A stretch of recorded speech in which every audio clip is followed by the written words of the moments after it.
Magandang araw, ito ang Pinoy Power Books Tagalog Book Summary. Ngayon pag-aralan natin ang aklat na Ikigai, The Japanese Secret to a Long and Happy Life, nina Hector Garcia at Frances Miralles. Ang aklat na Ikigai, The Japanese Secret to a Long and Happy Life nina Hector Garcia at Frances Miralles ay tumatalakay sa konsepto ng Ikigai, isang salitang Hapon na nangangahulugang dahilan ng pamumuhay o layunin sa buhay. Ipinapaliwanag nito kung paano matutuklasan ng isang tao ang kanyang ikigai, na magbibigay ng kasiyahan, layunin, at sigla sa buhay. Sa aklat na ito, binigyang diin ng mga manunulat ang mga karanasan ng mga centenarians mula sa Okinawa, isang lugar sa Japan na kilala sa mga taong nabubuhay ng mahaba at masaya.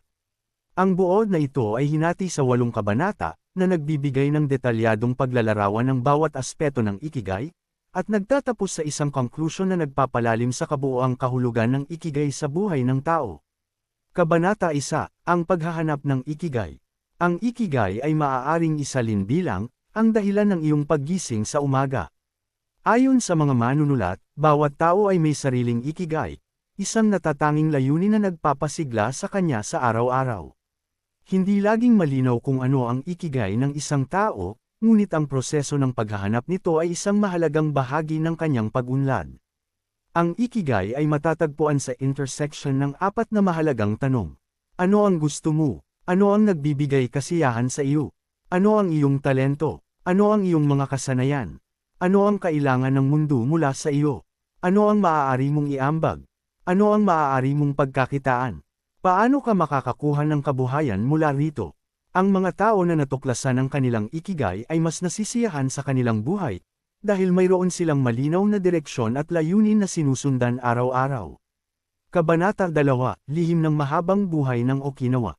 Ang Okinawa, Japan, ay kilala sa pagkakaroon ng pinakamaraming centenarian sa buong mundo, mga taong umaabot sa 100 taon o higit pa.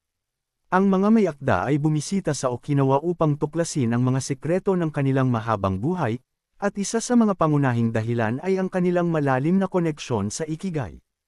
Ang mga taga-Okinawa ay kilala sa pagkakaroon ng aktibong pamumuhay, kahit na sila ay nasa katandaan na. Hindi sila tumitigil sa paggawa ng mga bagay na mahalaga sa kanila, at ito ang nagbibigay sa kanila ng kaligayahan at kasiyahan sa bawat araw. Ang kanilang ikigai ay maaaring pag-aalaga ng pamilya, pagsasaka, o pakikisalamuha sa komunidad, ngunit anuman ito ay nagbibigay ng direksyon sa kanilang buhay. Bukod dito, mahalaga rin sa kanilang pamumuhay ang pagiging malapit sa komunidad at pagkakaroon ng suporta mula sa mga kaibigan at pamilya. Ang konsepto ng Moai, isang maliit na grupo ng mga kaibigan na nagtutulungan at sumusuporta sa isa't isa, ay sentro sa kanilang pamumuhay. Ang pagkakaroon ng ganitong malalapit na relasyon ay nagpapalakas sa kanilang emosyonal na kalusugan at nagbibigay ng mas positibong pananaw sa buhay. Kabanata 3, ang 4 na haligi ng ikigai. Ang 4 na haligi ng ikigai ay nagbibigay ng balangkas para sa paghahanap ng layunin at kasiyahan sa buhay. Ayon sa aklat, mahalagang maunawaan ng isang tao ang 4 na pangunahing aspeto ng ikigai upang matagpuan ang tamang balanse at direksyon sa kanyang pamumuhay. Passion, kung ano ang gusto mo, dapat alamin kung ano ang nagbibigay ng tunay na kasiyahan at inspirasyon sa iyo. Mission, kung ano ang kailangan ng mundo, dapat mong isaalang-alang kung ano ang maaaring iambag sa lipunan o sa mundo. Profession, kung saan ka magaling, mahalaga na matukoy kung saan ka mahusay, upang mapalago ang iyong talento.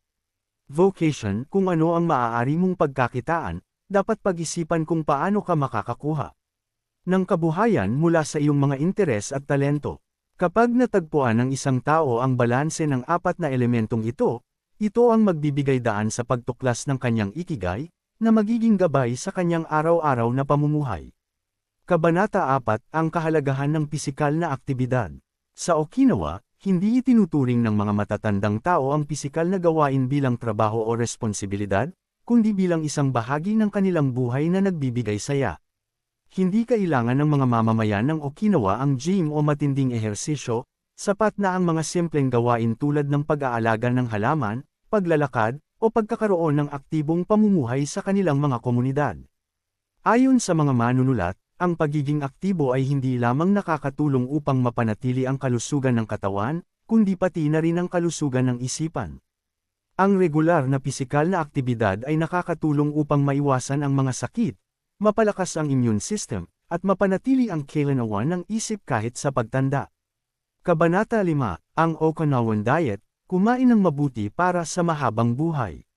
Ang dieta ng mga taga-Okinawa ay isang mahalagang bahagi ng kanilang mahabang buhay. Karamihan sa kanilang kinakain ay sariwa, simple, at mababa sa calorie. Ang kanilang pangunahing pagkain ay mga gulay, prutas, tofu, isda, at iba pang pagkaing dagat.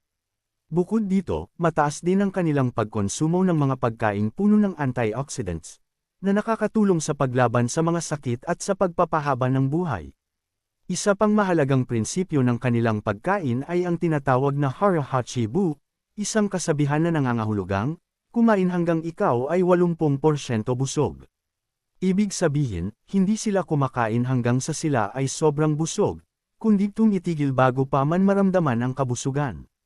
Sa ganitong paraan, naiwasan nila ang labis na pagkain at nakakatulong ito upang mapanatili ang kanilang kalusugan at mahabang buhay.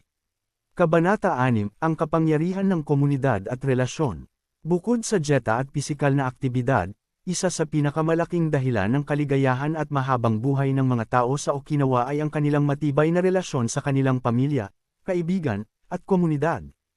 Ang pakikisalamuha at pagkakaroon ng suporta mula sa iba ay nagbibigay ng positibong epekto sa emosyonal na kalusugan. Ang konsepto ng Moai ay isang mahalagang aspeto ng kultura ng Okinawa. Ang Moai ay isang maliit na grupo ng mga tao na nagsusuportahan at nagtataguyod sa isa't isa mula pagkabata hanggang sa pagtanda. Ang pagkakaroon ng ganitong mga malalapit na relasyon ay nagbibigay ng seguridad at kasiyahan, na tumutulong upang mapanatili ang kanilang masayahin at malusog na pamumuhay. Kabanata 7, pagsasama-sama ng isip, katawan, at kaluluwa.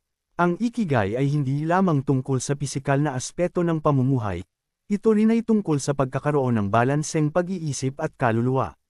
Sa aklat, binigyang diin ng mga manunulat ang kahalagahan ng pagkakaroon ng malalim na koneksyon sa sarili at sa kalikasan. Ang pagkakaroon ng mindfulness o malalim na kamalayan sa kasalukuyan ay isang mahalagang bahagi ng buhay ng mga taga-Okinawa. Ang mindfulness ay tumutulong upang mapanatili ang kalmado at balanse, at nagbibigay daan upang harapin ang mga hamon ng buhay ng may kailanawan ng isip. Sa pamamagitan ng pagsasanay ng mindfulness, mas nagiging kontento at masaya ang mga tao dahil mas nakakatutok sila sa kasalukuyan kaysa sa mga alalahanin ng nakaraan o takot sa hinaharap. Kabanata 8, ang pagiging flexible at kakayahang mag-adapt. Ang mga tao na may malinaw na ikigai ay hindi natatakot sa pagbabago. Isa sa mga aral mula sa mga matatanda sa Okinawa ay ang kakayahang mag-adapt sa mga pagbabago sa buhay. Sa halip na magpaapekto sa mga hamon, ang mga tao na may ikigai ay natututo kung paano mag-adjust at magpatuloy sa kanilang landas patungo sa kanilang layunin. Ang pagiging flexible at resilient ay mahalaga sa pagkakaroon ng masaya at matagumpay na buhay. Ayon sa mga manunulat, ang mga taong bukas sa pagbabago ay mas malamang na makahanap ng solusyon sa mga problema at mas makakamit ang kanilang mga mithiin sa buhay. Conclusion, ang paghahanap ng sariling ikigai. Sa pagtatapos ng aklat, hinihikayat ang bawat isa na tuklasin ang kanilang sariling ikigai. Hindi ito isang bagay na natutuklasan ng biglaan, kundi isang patuloy na proseso ng pagsisiyasat sa sarili at pagpapalalim ng koneksyon sa sarili, sa mga tao sa paligid, at sa mundo. Ang paghahanap ng ikigai ay nangangailangan ng oras, pagtitiyaga, at malalim na pagninilay-nilay sa mga bagay na nagbibigay ng tunay na kahulugan at kasiyahan sa buhay. Kapag natagpuan ang ikigai, nagiging mas malinaw ang landas patungo sa mas masaya, mas makabuluhan, at mas matagumpay na buhay. Ang pagkakaroon ng malinaw na layunin at pagkakakilanlan ng sarili ay nagbibigay ng kaligayahan hindi lamang para sa sarili kundi pati na rin sa mga tao sa paligid. Maraming salamat sa pakikinig. Paki-like, share at subscribe sa aming channel Pinoy Power Books para sa mga susunod sa tampok.